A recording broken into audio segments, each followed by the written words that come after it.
You wake up to white light and the smell of antiseptic. It's not peace, it's control.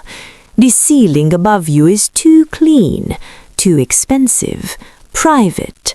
Someone paid a lot of money to keep you alive, and that thought sobers you faster than the pain. Your shoulder burns beneath layers of gauze and pressure bandages.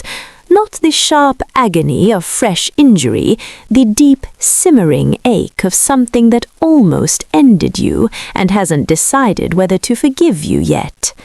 You try to move. A hand stops you. "Don't," a voice says quietly. You turn your head. She sits beside the bed, jacket gone, sleeves rolled to the elbow. There's dried blood under her fingernails that hasn't been scrubbed away.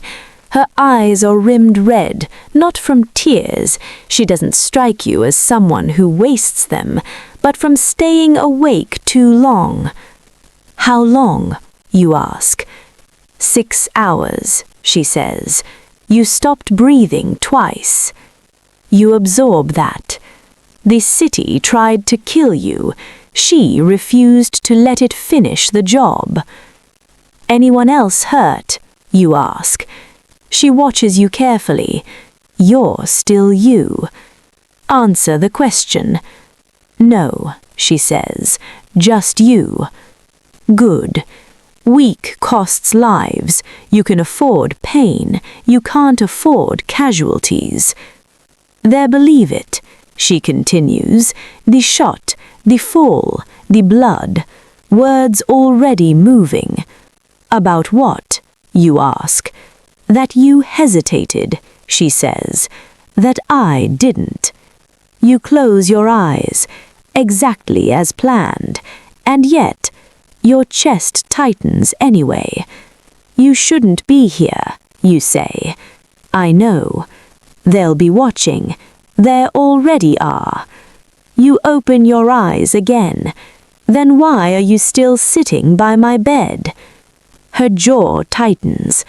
"Because I needed to see you wake up." The room hums with quiet machinery. Somewhere outside, rain taps the windows, steady and unrelenting. The city never stops bleeding. It just changes where it hides the stains. "They'll test me now," you say. "Yes." "They'll try to take territory." "Yes." "They'll try to take people." "Yes." You look at her. "They'll try to take you." Her expression doesn't change. Let them try. That's the problem. You believe her. They move within 12 hours. Your phone buzzes constantly. Messages stack up faster than you can answer. Questions, challenges, warnings disguised as condolences. If you need support, territory is fluid during recovery. We hope this doesn't weaken your position. You delete most of them without responding. Weakness invites generosity.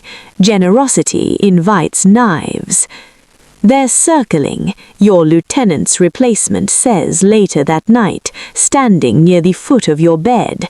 He's younger, hungrier, still believes loyalty is permanent. "Good," you reply.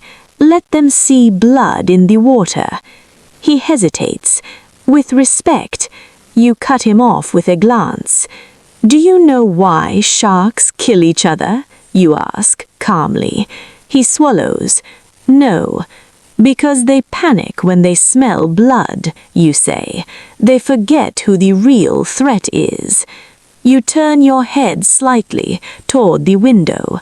Make sure they panic. She leaves before dawn. No goodbye, no explanation, just absence. You expected it. It still irritates you. This city fractures quickly.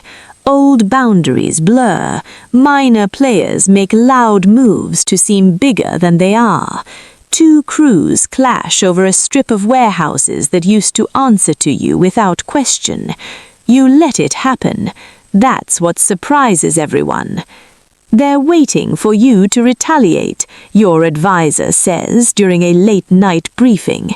You flex your injured shoulder slightly. Pain blooms. Useful reminder. They think wrong, you say. Then why not respond? Because when they move first, they show their hands, you reply. She watches from the shadows. You know this without proof. Certain intel reaches you too cleanly. Certain ambushes dissolve before they close. Certain names stop appearing on your threat lists because someone else handled them first. She never calls, she never texts, but she's there, in the gaps between disasters, in the absence of worse outcomes. It's infuriating and dangerous, because the longer this goes on, the harder it is to tell where your strategy ends and hers begins. The first real test comes 3 nights later. A neutral casino, high traffic, too many civilians to shut it down quietly. One of your former allies has decided your crown is loose. He invites you personally. You go. Your shoulder protests as you dress, but painkillers dull it enough to pass. You wear black, always black, not mourning, warning. The casino floor hums with controlled chaos, music, laughter, chips clacking, 1,000 small addictions dressed up as leisure. He waits in a private room upstairs, smiling. You look well, he says. You sit across from him, slowly, deliberately. You let him see the stiffness, the weakness he expects. Appearances can deceive, you reply. He pours drinks, pushes one toward you. You don't touch it. You should rest, he says gently. Recovery takes time. So does betrayal, you answer. His smile falters, just slightly. Careful, he says. You're not in a position to threaten anyone. You lean forward. No, you agree. I'm in a position to listen. You wait. He talks. He always does. The gunshot echoes louder indoors. Panic erupts, screams, people scatter.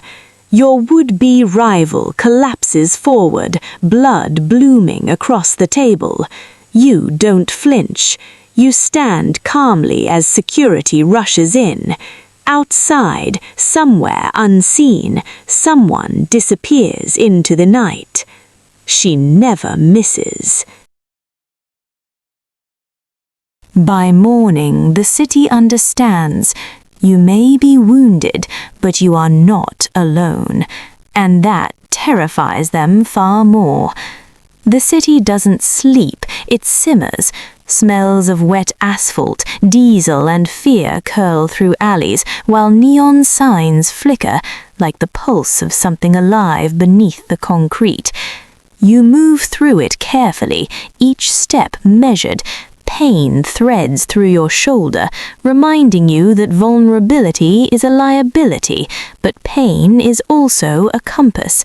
It tells you where you still live, where you can still strike. The first morning after the casino incident, the news drones spin stories about a sudden, mysterious death.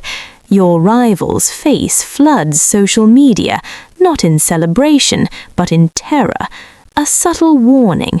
The streets remember, the streets whisper, and the streets kill quietly.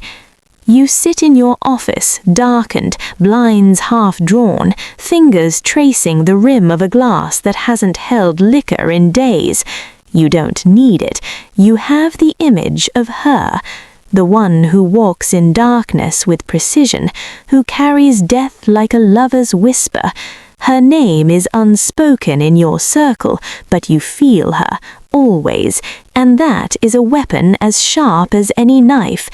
By mid-afternoon, your lieutenant bursts in, face pale, hands shaking slightly. "They've taken the docks," he says. "2 of your shipments gone. They're claiming territory in North End." You stand, every movement slow, deliberate. You flex your shoulder, pain blooms, red and insistent, and yet it feels satisfying. You welcome it. It reminds you you're alive, that you can still plan, still punish, still bleed them dry without spilling more of your own blood than necessary. "Let them," you say softly. Your voice carries a weight they will never understand. "Let them taste failure." He frowns. "But," you continue, pacing, "they'll overreach, and when they do, they'll leave themselves exposed." You pause at the window, watching rain slice across the city lights. "You want loyalty?" you ask him quietly. "Loyalty isn't given, it's enforced, and fear is half the equation, the other half is desire." The lieutenant doesn't understand yet. He never will, not fully. Desire is dangerous. It blinds men before it blinds women. But she moves in darkness with clarity, and clarity is a rare gift in this city of wolves. Night falls, heavy and sticky. You venture out, shoulder tucked under a black leather jacket, eyes hidden beneath a low hat brim. The streets greet you with quiet obedience, the ones who dare cross you already remembering why survival depends on knowing your face. Alley by alley, the smell of smoke and iron wraps around you. Somewhere a rat scuttles, somewhere a man dies quietly for underestimating the night. And then she appears. Not in shadow, not in rumor, not in whispers. She steps from the mist, heels clicking against wet concrete, gun at her side, hair plastered to her cheek by the rain. And when she looks at you, that slow, deliberate gaze, you feel her claim not just the night, but the spaces between your ribs. "You're reckless," you say. "I'm necessary," she replies. Every word drips like blood, deliberate. She moves closer, close enough that your senses reel. You feel her heat through the rain. You feel her power before her words reach you. And yet there's something patient, calculated, terrifyingly intimate. "Tell me," you whisper, testing the weight of your control. "Why are you here?" "Because they move too fast," she says, "and because I can't let you bleed alone." You want to argue, but every syllable of her presence silences thought. She isn't protection, she isn't fear, she's something else entirely, something you can't name yet, something that makes your pulse spike dangerously. The war escalates fast. North End is a battlefield. Cars burn. Gunfire cracks like whiplashes. Innocents scatter. And yet when you arrive, the chaos bends around you as if the city itself respects your will. You issue no commands, just presence, and that presence is a signal. This territory is no longer free. It belongs to you. She is at your side, always, moving through danger with preternatural calm. You've watched her dispatch men twice your size, with a silence that is both art and threat. And every move, every kill, every shadow she steps through, the line between ally and obsession blurs. Her eyes linger on you longer than necessary. Her touch on your shoulder is not a caress, it is ownership, and it terrifies you. The final confrontation comes at dawn, at an abandoned textile factory. Fog rolls in from the docks like ghosts of the dead. Your rival, the one who thought your absence meant weakness, waits with 30 dozen men, bullets whispering promises of pain. You step into the light anyway. He laughs, a sharp, brittle sound. You shouldn't have come. You smile. I'm exactly where I need to be. The first bullet tears through metal. You duck. She ducks beside you. Her hand brushes yours, just enough to burn memory into nerve endings. Every second drags, each heartbeat a hammer, each breath a warning. By the time the sun rises over rusted beams, bodies are scattered, blood seeps into concrete like ink, stories of survival written in horror and pain. And when it's over, she does not move away. She steps closer, breath mingling with yours, eyes dark and endless. "You should have stayed in bed," she replies. "You should have stayed alive." And in that instant, between smoke, rain, and the scent of iron, you realize she is no longer just your savior. She is your danger, your addiction, your obsession. And the city, your city, knows it. The city hums beneath you like a beast with a million teeth. Rain cuts through the neon haze, streaking across cracked pavement, slick with blood and oil. You smell it before you see it, the tang of iron, thick and hot, winding through the air like a promise. You follow her through the alleys, moving slower than usual. The rain stings your skin, cool and precise, but it doesn't matter. Every nerve is tuned to her presence. Every thought spirals into one dangerous orbit. Control is fiction. Desire is truth. At the abandoned textile factory, the bodies of your rivals' men lie splayed like grotesque marionettes. Some twitch, some are already cold. The air is thick with gunpowder, smoke, and something more insidious, the lingering awareness that you could die here. And yet she is calm, surgical. "Do you feel it?" she asks softly, her voice almost drowned by the storm outside. Her fingers brush against yours, and your pulse hammers like a drum in the dark. You don't answer. Words are cheap. Instead, you feel the weight of her hand, the sharp heat of her gaze pressing against your chest like a vice. She is not afraid. She cannot be afraid. And you realize maybe you don't want her to be. Hours later, you retreat to your penthouse. The city sprawls below you, indifferent, alive, and dripping with shadows. Rain slides down the glass in rivulets, smearing neon into grotesque watercolors. You follow her silently, always close, her breath brushing your neck as if she belongs there. You strip your jacket off and inspect the small gash along your shoulder. Pain blooms, red and insistent, and she notices. "You don't take care of yourself," she murmurs. Her fingers hover, brushing against the wound. The contact is not gentle, it's possessive, the intimacy of threat. You flinch, not from pain, but from the realization you cannot resist her. Night drags on, slower than the bullets that ripped through the factory. Drinks go untouched, silence is heavy, but alive with potential violence. She moves closer, her gaze boring into yours.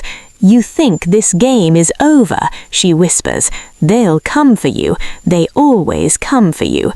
You let out a low laugh, hollow but filled with something dangerous. "Then they'll find out the hard way why I never lose." She smiles, but it is not warmth. It is darkness folded into a perfect, lethal curve. "You're reckless," she says, "and I like it." The words are both a warning and a promise, and you feel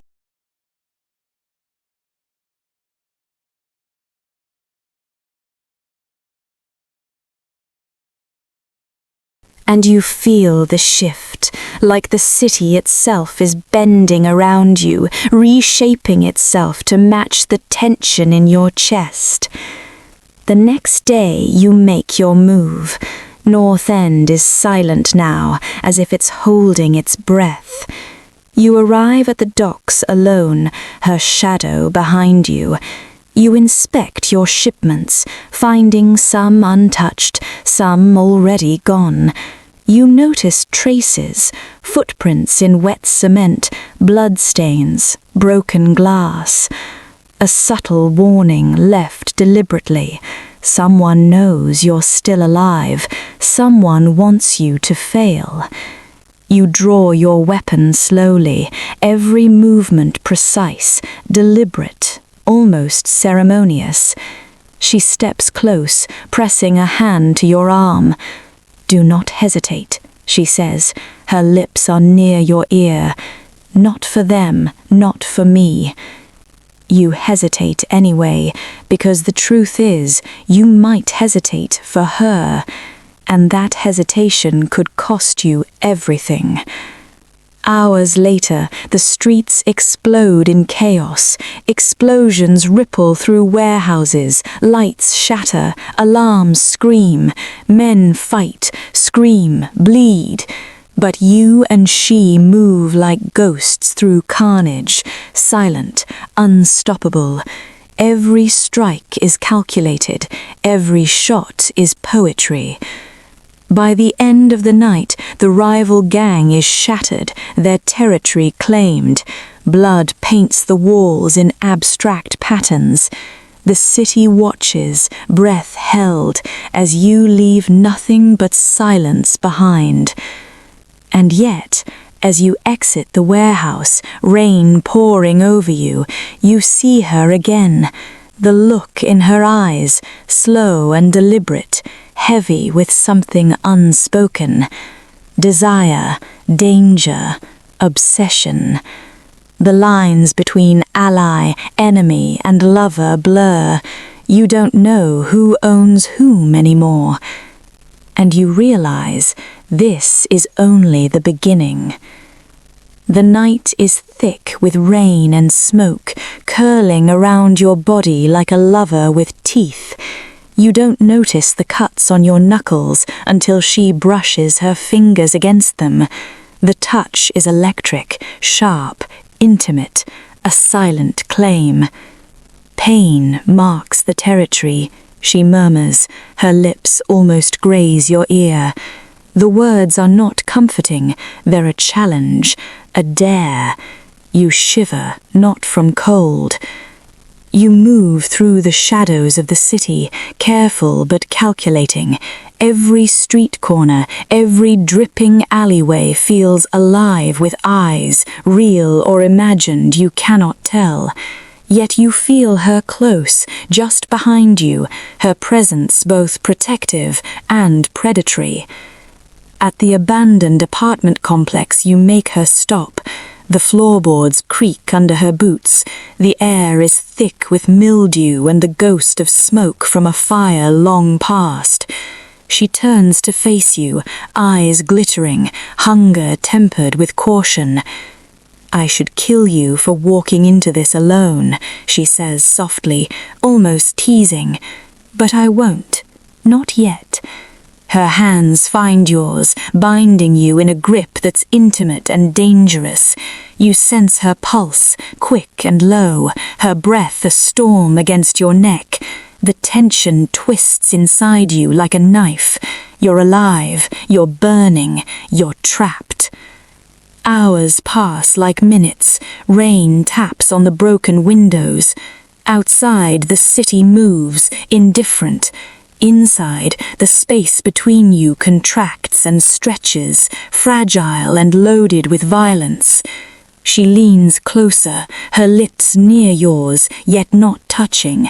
The promise is heavier than any gun, sharper than any blade. "You think you control everything," she whispers, "but you don't. Not the city, not them, not me." You respond with silence, letting the tension build, letting the danger bleed into desire. Every shadow hides a possibility of betrayal. Every glance carries the weight of obsession. The next morning, the city feels different. Streets you walked without fear yesterday now seem coated in frost and blood. You and she move together through the remnants of violence, warehouses emptied, men gone, signs of struggle everywhere. Her presence is a constant reminder that this isn't just a fight for power, it's a game of survival, of seduction, of dominance. At the edge of a dock, you find the first real clue of betrayal, a message carved into the wood, words dripping in red. "You can't hide from me." Her eyes catch yours, sharp and unreadable.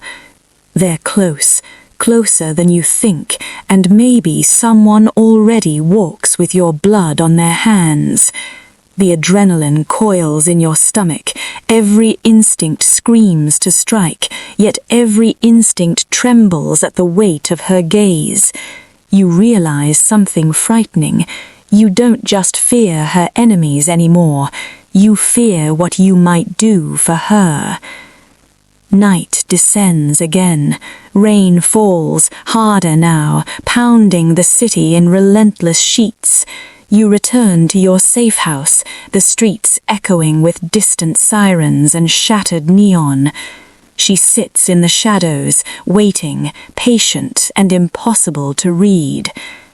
You've crossed lines, lines you can never uncross, and yet you thrill me. Her hand brushes against your cheek. It lingers, dangerous, possessive. You swallow hard, tasting iron and smoke. You can't tell if you're trembling from desire or from the dread of what comes next.